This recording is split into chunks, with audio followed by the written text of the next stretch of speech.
Good morning បងប្អូនថ្ងៃនេះបានមហូបអីដែរចាសម្រាប់ខ្ញុំវិញថ្ងៃនេះបានទៅផ្សារក៏បានទិញជាមួយនឹងគ្រឿងខាងក្នុងជ្រូកអញ្ចឹងណាបងប្អូនចាយកមកធ្វើម្ហូបហើយម្ហូបមុខនេះគឺជាម្ហូបមួយដែលឆ្ងាញ់សម្រាប់ខ្ញុំខ្លាំងមែនតើចាអញ្ចឹងនៅពេលដែលយើងបានហ៊ុនជ្រូកបានជាមួយនឹងកាពះជ្រូកមកចា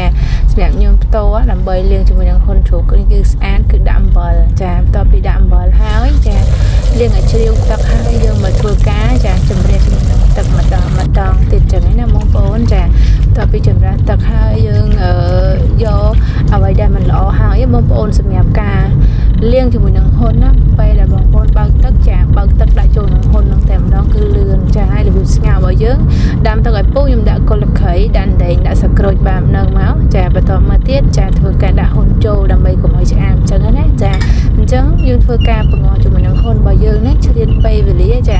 មកបេះបន្លែរបស់អីយើងបន្តិចទៅចាដើម្បីឲ្យពេលណាកាលណាដែលហ៊ុនជ្រូករបស់យើងឆ្អិនចាបន្លែរបស់យើងគ្រឿងខើរបស់យើងគឺរៀបចំសពគ្រប់ហើយតែម្ដងអញ្ចឹងណាចាអញ្ចឹងតើតើជាមួយនឹងបន្លែរបស់យើងបងប្អូនមានតែប៉ុណ្្នឹងទេមានអសក់មានសាឡាត់ចាហើយនឹងមានជីខុំបោកចាតើមកទៀតចាយកបន្លែយកអីមកលាងអញ្ចឹងមកចាដើម្បីឲ្យបន្លែរបស់យើងស្អាតលាងពីទឹកអីចឹងណាបងប្អូនចាព្រោះបន្លែឥឡូវមានជាតិគីមីអីច្រើនទៅចាតើពីលាងពីទឹកហើយបងប្អូនអើយចាយកទៅឲ្យតែញ៉ាំជាមួយនឹងហ៊ុនខាងក្នុងអ្វីដែលខ្វះបានគឺបន្លែនឹងតែម្ដងចាហើយសម្រាប់បន្លែនឹងយើងបន្ទាប់មួយហ៊ុនទៅគឺឆ្នាំងហើយតំណងខ្លាំងហើយតំណងខ្លាំងតែបងប្អូនចាសំខាន់ជាមួយនឹងបន្លែរបស់យើងនេះរៀងរួចរាល់ហើយចាហើយបន្ទាប់ពីធ្វើការលាងរួចរាល់ហើយបងប្អូនចាយើងមកមើលជាមួយនឹងបាញ់ហើយរបស់យើងវិញចាសម្រាប់បាញ់ហើយនេះដើម្បីឲ្យបាញ់ហើយរបស់យើងកាន់តែឆ្ងាញ់បងប្អូនចាកុំភ្លេចចាស្លឹកខ្ទឹមរបស់យើងនឹងហាន់ឲ្យម៉ត់ចាបន្ទាប់មកចាក់ខ្លាញ់ដាក់មកហើយចាក់ខ្លាញ់នេះបងប្អូនដាក់លាបដូចខ្ញុំអញ្ចឹងណាចាបើសិនជាបងប្អូនអ្នកលក់ដូរអីវិញគឺគាត់អាចនឹងយកអីយកមកលាបផ្សេងដើម្បីកុំលាបដៃដោយសារខ្ញុំនេះលាបនេះគឺដើម្បីញ៉ាំនៅក្នុងគ្រួសារទេអញ្ចឹងវាមិនទៅជាថ្មីទេអញ្ចឹងណាបងប្អូនចាអញ្ចឹងសម្រាប់បាញ់ហើយនេះគឺទិញ1គីឡូតែទិញ1គីឡូហើយគិតថាប្រហែលជាញ៉ាំអត់គ្រាន់ទេចាហើយក៏រត់ទៅទិញបាន1គីឡូទៀតពេលដែលយើងញ៉ាំណាចាអញ្ចឹងវារត់ទៅទិញ1គីឡូទៀតហើយអាគីឡូទី2មនុស្សយើងអញ្ចឹងមែនណាបងប្អូនចាធ្វើអីធ្វើឲ្យស្រេចម្ដងទៅធ្វើអត់ស្រេចតែម្ដងទៀតគឺញ៉ាំធម្មតាអត់មានបានជ្រលក់ខ្លាញ់ជ្រលក់អីទេអញ្ចឹងណាចាបន្តមកទៀតឥឡូវយើងមកធ្វើការបុកខ្ទឹមបុកគ្រឿងបុកអីទៅចាអញ្ចឹងហ៊ុនរបស់យើងត្រូវការចំអិនរៀងយូរដែរចាហើយនិយាយពីថាតកតងជាមួយនឹងតែដីនេះគឺខ្វះអត់បានទេចាបើខ្វះស្លែកដីដូចជាខ្វះពិភពលោកមួយទាំងមូលតែម្ដងចាអញ្ចឹងស្លែកដីរបស់យើងធ្វើការបុកឲ្យម៉ត់ចាបន្ទាប់ពីយើងបានបុកម៉ត់បដាលើចេះហើយចាហើយសម្រាប់ស្លែកដីនេះគឺខ្ញុំធ្វើការទុកមកចំហៀងចាគឺអត់ដាក់ចូលជាមួយនឹងគេទេចាព្រោះតែកែដីយើងចង់ញ៉ាំពេលដែលយើងដាក់ទៅឆ្ងាញ់ពេលដែលយើងដាក់មុនវារីកចឹងណាចាបន្តមកទៀតខ្ញុំធ្វើការបុកខ្ទឹមដើម្បី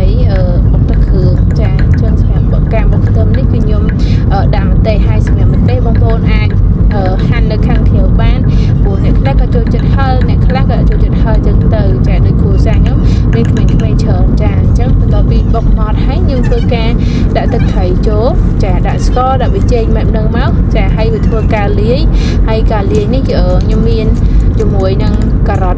ចាមានជាមួយនឹងការ៉ុតហើយជាមួយនឹងខ្ទឹមក្រហមដែរទើបមកយើងឆ្ងាញ់ហើយងាកមកការស្ងោររបស់យើងនេះបងប្អូនចាស្ងោររបស់យើងនេះគឺយើងស្ងោរចិត្តឆ្អិនបងប្អូនហើយសម្រាប់ហ៊ុនជ្រូក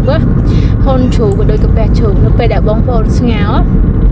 កុំស្ងោរឲ្យផុយពេកទៅកាលណាផុយពេកក៏អត់ឆ្ងាញ់ដែរអញ្ចឹងណាចាអញ្ចឹងបន្ទាប់ពីឆ្អិនហើយឥឡូវនេះគឺយើងធ្វើការហាន់ហើយបងប្អូនចាអញ្ចឹង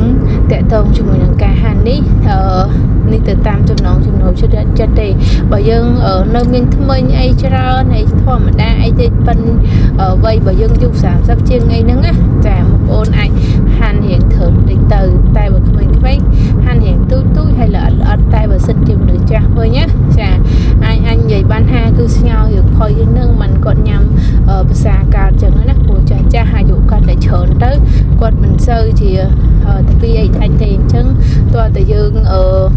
đại phiền khơi tị bạn biệt đại chânแต่ตะเบียได้bạnช่างมันตะเบียได้คือช่างแบบนึงจังนะมองโอนจ้าเชิงสมัยคนถูกบ่ยังนี่จ้าคือยังก็มาก็ทั่วกาหันแบบนึงมองโอนจ้ายังได้ใจไปท่ายังหันแบบนึงเต๋อจ้านี่คือจะยังหันแบบมันละโมมจ้าผู้คนนึกว่าบันนี้ก็ได้ยามบานสลายกลายเป็นหมดว่ายังหันอย่างคนย้ำคือหันhiện ở đây chúng ta hay những chom hôn mà dứt ngao hiện man du đài cha thì bây giờ để dứt ngao hiện man du trái tứ cha